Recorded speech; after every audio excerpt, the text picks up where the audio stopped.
ডিম ছাড়া আর বিনা ওভেনেও কিন্তু নরম ময়েস্ট চকলেট কেক বানানো যায়। কেমন করে চলো দেখে নেওয়া যাক। প্রথমে হালকা গরম দুধের মধ্যে আমি কিছুটা কফি পাউডার দিয়ে মিশিয়ে নিলাম। তারপরে ময়দাতে আমি বেকিং পাউডার, বেকিং সোডা, কিছুটা কোকো পাউডার দিয়ে ভালোভাবে মিশিয়ে নিয়ে তারপরে আমি একটুখানি লবণও দিয়ে দিলাম।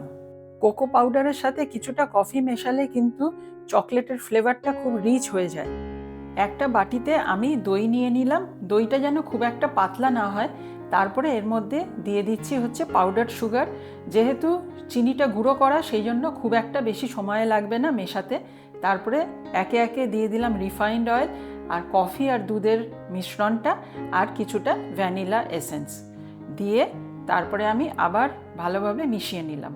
আমি এবার এর মধ্যে কিছুটা কিছুটা করে ড্রাই ইনগ্রিডিয়েন্টসগুলো মেশাবো। ময়দা কিন্তু ভালোভাবে মিশে গেলেই মেশানো বন্ধ করতে হয়, না হলে কেক বানাতে গিয়ে হয়ে যায় হচ্ছে ব্রেড। আর তারপরে কিছুটা সাদা ভিনিগার দিয়ে আগে থেকে রেডি করা মোল্ডে হাফ ব্যাটারটা দিয়ে দিলাম। এর ওপরে কিছুটা চকো চিপস ছড়িয়ে দিয়ে তার ওপরে আবার বাকি ব্যাটারটা দিয়ে তার ওপরেও আবার কিছুটা চকো চিপস ছড়িয়ে দিলাম। এইবার কিন্তু আমাদের এই মোল্ডটা চলে যাবে বেকিংয়ের জন্য। বেক করার আগে মোল্ডটাকে একটুখানি ট্যাপ করে নিলাম।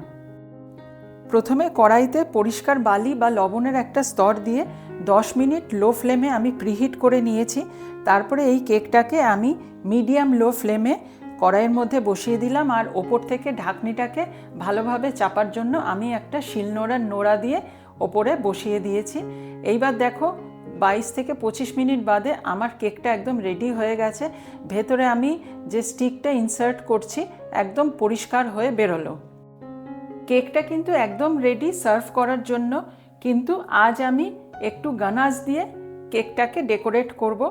এই গানাশ বানানোর জন্য আমি কিছুটা ফ্রেশ ক্রিম আর ডার্ক চকলেট মিশিয়ে নিয়ে মেল্ট করে নিয়ে গানাশ বানালাম। এইবার কেকের ওপরে এই গানাশ আমি দেখো ড্রিপ করে করে ডেকোরেট করে দিচ্ছি।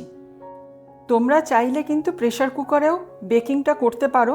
এর জন্য গ্যাসকেট আর হুইসেলটা খুলে নিতে হবে প্রেশার কুকার থেকে। তারপরে একইভাবে 10 মিনিট লো ফ্লেমে প্রিহিট করে নিতে হবে। কেকটাকে আরও আকর্ষণীয় বানানোর জন্য আমি ওপর থেকে কিছুটা গোল্ডেন বল ছড়িয়ে দিলাম। কেকটা বাইরে থেকে তো দেখতে খুবই ভালো লাগছে। এইবার দেখি ভেতরটা কেমন হলো। আমি দেখো একটা স্লাইস বার করে নিলাম কেকটার মধ্যে থেকে। আর ভেতরের দেখো স্পঞ্জটা আমি দেখাচ্ছি কত সফট তৈরি হয়েছে আমার এই এগলেস চকলেট কেক। আজকের এই ভিডিওটা দেখার জন্য তোমাদের অনেক অনেক ধন্যবাদ। আবার কোনো নতুন একটা মজাদার রেসিপি নিয়ে খুব শীঘ্রই চলে আসব। আজ তাহলে চলি।